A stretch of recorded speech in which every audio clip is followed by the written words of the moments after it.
নমস্কার বন্ধুরা, কালকেই দেবীপক্ষের সূচনা, তার অভিনন্দন সবাইকে।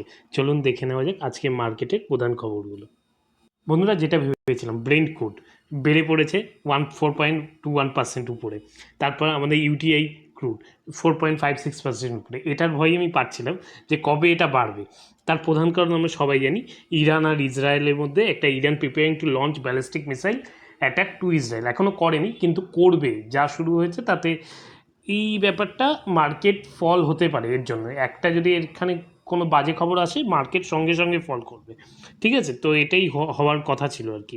নেক্সট দেখে নেব, সেল করেছে সেই ফরেন ইনস্টিটিউশনাল ইনভেস্টর। তো এটা যা দেখার আমাদের, ডোমেস্টিক কিনছে, ফরেন বেচছে। ঠিক আছে, নিফটি আজকে 0.05% ডাউন থাকলেও ডাউনে ক্লোজ দিয়েছে, কিন্তু তাও কিছু Nifty IT, media, metal, Pharma, PSU এই স্টকগুলো একটু আপ দিয়েছে। তার মানে নিফটি আইটি বন্ধুরা, টিসিএস, তারপর ইনফোসিস, বড় বড় কোম্পানি, অ্যাক্সেঞ্চারে ভালো ফল হয়েছে।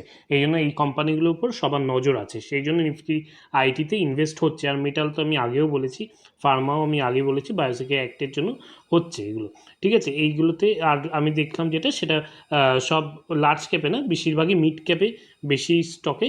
এই যে আপনি দেখতেই পাবেন, স্মল ক্যাপ আর মিড ক্যাপ স্টকেই আর কি টাকা যাচ্ছে আর কি। ঠিক আছে, আর একটা খবর যে পিরামাল ফার্মা সলিউশন ড্রজ 80 million expansion plan for injectable facility in US. আগেই বলেছি ইউএস আপনার লয়ের কথাটা, যে বায়োসিকিউর অ্যাক্টের কথা, ওই জন্য ওখানে ইনজেক্টেবল এইসবের জন্য পরিমাল ফার্মা আরও ব্যয় করছে। ঠিক আছে, আমি আগেও বলেছি পরিমাল ফার্মা আপনি যদি দেখেন বন্ধুরা, এর যে প্রফিট অ্যান্ড লস কোয়ার্টারটা দেখুন, এখানে খুব একটা ভালো আমি দেখছি না যে ওর প্রফিট অ্যান্ড লসটা। ঠিক আছে, ওর বেশিরভাগ সময়ই মাইনাসে চলে যাচ্ছে, বারবার মাইনাসে চলে যাচ্ছে নেট প্রফিট। ঠিক আছে, যে লাস্ট কোয়ার্টার সেটাও -80 নেই, তারপর 101 10 এইভাবে। এর থেকে আমি যে স্টকটা বলেছিলাম সেটা যদি আপনারা জানেন, আপনার যদি না জানেন আমার বায়োসিকিউর অ্যাক্টের ভিডিওটা দেখতে পারেন, ওখানেও একটা ভালো স্টক আছে যেটা ইনজেক্টেবল প্রস্তুত করে। ঠিক আছে, ওটার খুব ভালো, পরিমাণ ফার্মার থেকেও আমার মনে হয় ওটা বেটার হতে পারে।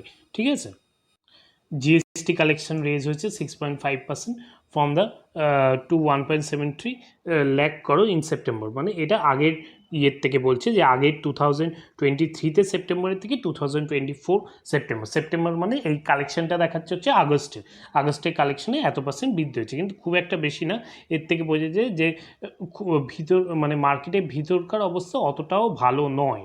ঠিক আছে, জোম্যাটো কো ফাউন্ডার আরতি অকৃতি চোপড়া রিজাইন করেছে।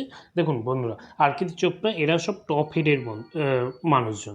ঠিক আছে, এইসব যখনই এরকম টপ হেড মানুষজন রিজাইন করে, সেটা নিয়ে একটা সবসময় কথা ওঠে যে কেন রিজাইন করছে এত টপের মানুষজন। ঠিক আছে, তো এইখানে কারণ হচ্ছে অকৃতি চোপড়ার ক্ষেত্রে ব্যাপারটা হচ্ছে, অকৃতি চোপড়ার যে হাজবেন্ড, তিনি যে ব্লিঙ্কিটের তার কো ফাউন্ডার। সো এই ধরনের গভর্নেন্স মিসম্যাচের জন্য এই যে আপনি দেখতে পাবেন, এই যে দেখুন, governance issue for Zomato acquisition and Blinkit 2000, এই সব কারণেই চোপড়া ম্যাডাম রিজাইন করে গেছে, যাতে এই নিয়ে কোনো ব্লিঙ্কিটের ব্যাপার নিয়ে কোনো বাজে ইয়ে না ওঠে। ঠিক আছে, আজকে পিসি চন্দ্র জুয়েলার্স, রেনিকস সুগার এগুলোতে 52 উইক হাই টাচ করেছে। পিসি চন্দ্র জুয়েলার্সে হাই টাচ করার প্রধান কারণ হচ্ছে বন্ধুরা, পিসি চন্দ্র জুয়েলার্স 1:10 অনুপাতে স্টক স্প্লিট দিচ্ছে। ঠিক আছে, তো পিসি চন্দ্র জুয়েলার্স ভালো স্টক, কিন্তু আমি বলবো যে কোনো স্টক স্প্লিট বা বোনাস দেবে বলে আপনি সেই স্টকে ইনভেস্ট না করাই ভালো। সঙ্গে আমরা জানি যে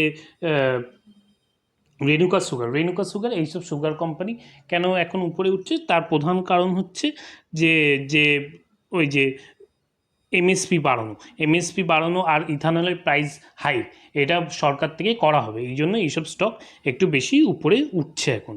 ঠিক আছে, SEBI mandates framework for Indian booming derivative market. SEBI একটা ফ্রেমওয়ার্ক তৈরি করেছে ইন্ডিয়ান ডেরিভেটিভ মানে এফএনও মার্কেটের জন্য। ঠিক আছে, এর প্রধান কারণ হচ্ছে আমরা আগেই দেখেছিলাম বন্ধুরা, যে প্রচুর পরিমাণ রিটেল ইনভেস্টার তার টাকা হারিয়ে ফেলছে এই এফএনও মার্কেটে। যে এইসব না জেনে এফএনও মার্কেটে ঢোকা মানেই আপনার যে পুঁজি আছে সেটা গেল। ঠিক আছে, এই জন্য রিটেল ইনভেস্টারকে প্রোটেক্ট করার জন্য সেবি এই নর্মসগুলো নিচ্ছে। এফএনও মার্কেট খুব ভলিটাইল মার্কেট বন্ধুরা, ওখানে প্রেডিকশনের উপর কাজ হয়। ঠিক আছে, এখানে সেই জন্য একটু ভেবে চিনতে বা একটু ভালো নলেজ নিয়ে না হলে এফএনও মার্কেট যাওয়া খুবই রিস্কি হয়, ঠিক আছে।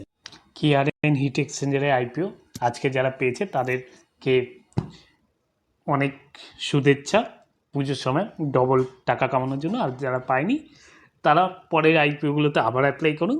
আজকের ভিডিও এখানেই শেষ করলাম।